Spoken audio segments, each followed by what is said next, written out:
Rabbit was written by Marjorie Williams in 1922, and it quickly became a classic of children's literature. I picked this story because it's one that I really enjoyed reading to my children. They loved it, I loved it, and like I say, it's a classic. So I will read parts of this because it's too long to read the whole thing. The main characters in this story are the Velveteen Rabbit, the boy, and the Skin Horse.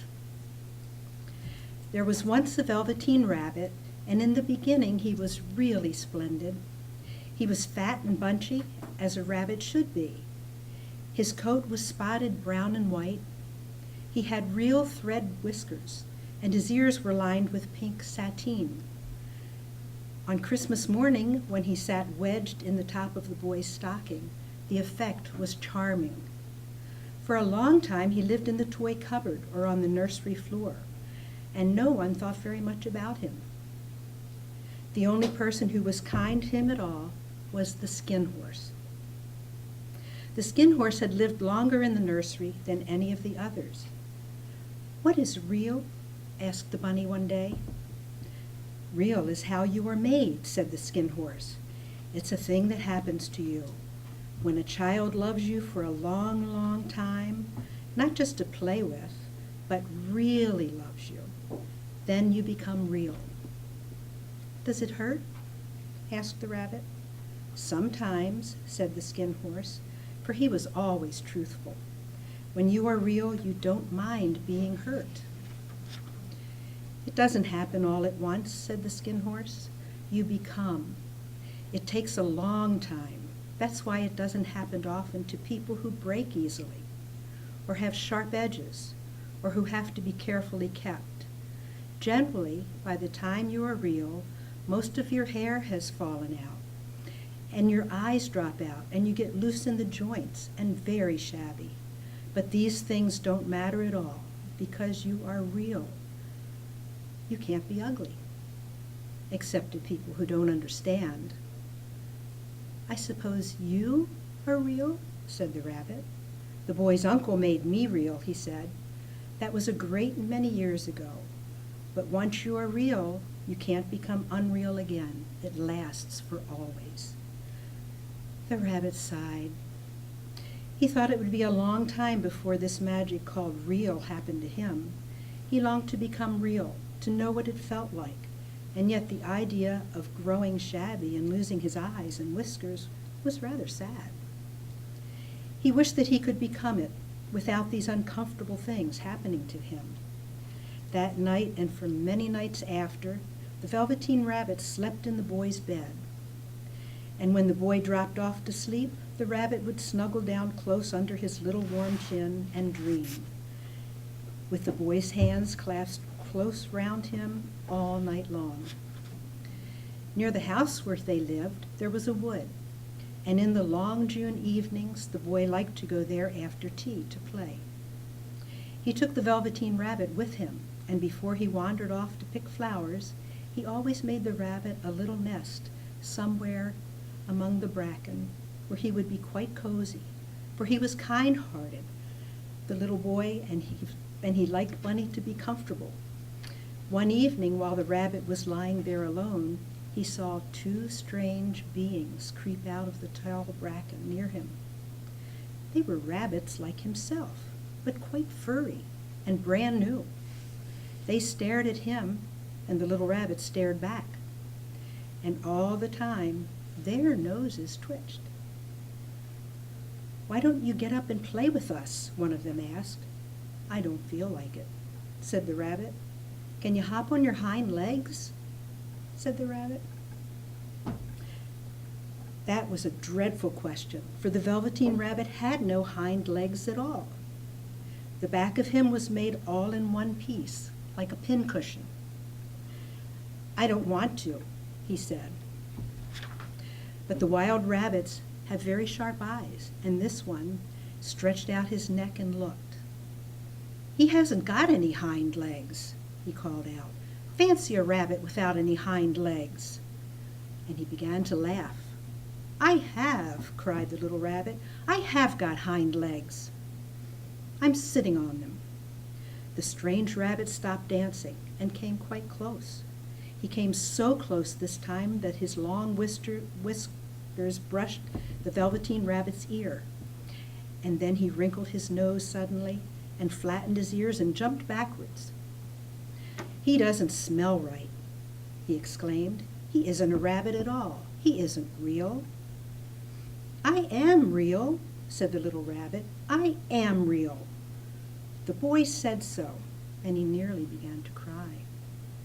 Weeks passed and the little rabbit grew very old and shabby, but the boy loved him just as much. He loved him so hard that he loved all his whiskers off, and the pink lining to his ears turned gray, and his brown spots faded. He even began to lose his shape, and he scarcely looked like a rabbit anymore, except to the boy.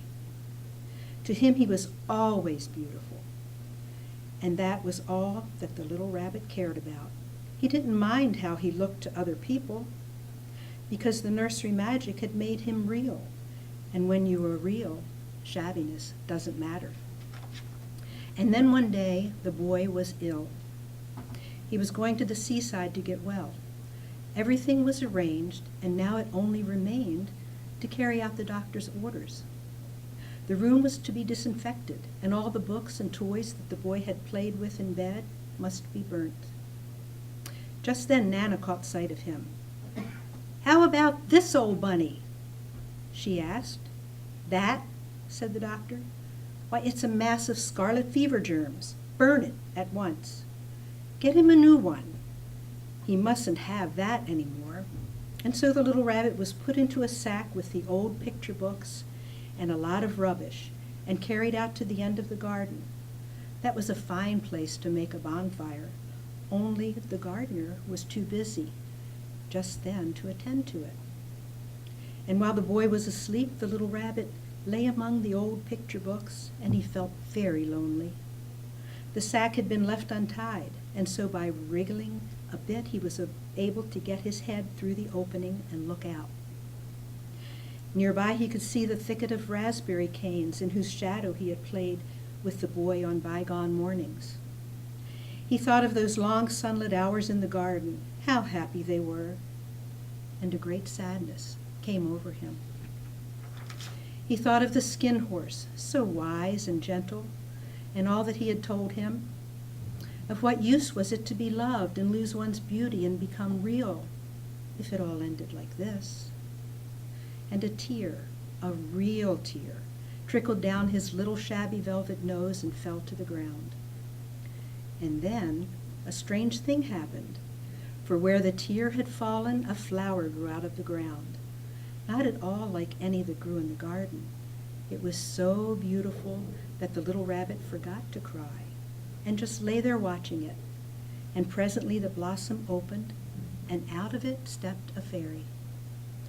She came close to the little rabbit and gathered him up in her arms and kissed him on his velveteen nose that was all damp from crying. "Little rabbit," she said, "don't you know who I am?" The rabbit looked at her, and it seemed to him that he had seen her face before, but he couldn't think where. "I am the nursery magic fairy," she said. "I take care of all the playthings that the children have loved. When they are old and worn out and the children don't need them anymore, then I come and take them away with me and turn them into real." "Wasn't I real before?" asked the little rabbit. "You were real to the boy," the fairy said, "but because he loved you. Now you shall be real to everyone." And she held the little rabbit close in her arms and flew with him into the wood. "I've brought you a new playfellow," the fairy said. "You must be very kind to him and teach him all he needs to know in Rabbitland, for he is going to live with you forever and ever." And she kissed the little rabbit again and put him down on the grass. "Run and play, little rabbit," she said. He was a real rabbit at last, at home with the other rabbits. Autumn passed, and winter, and in the spring, when the days grew warm and sunny, The boy went out to play in the wood behind the house, and when he was playing, 2 rabbits crept out from the bracken and peeped at him. One of them was brown all over, but the other had strange markings under his fur, as though a long time ago he had been spotted. And the spots still showed through, and about his little soft nose and his round black eyes there was something familiar, so that the boy thought to himself, "Why, he looks just like my old bunny that was lost when I had scarlet fever."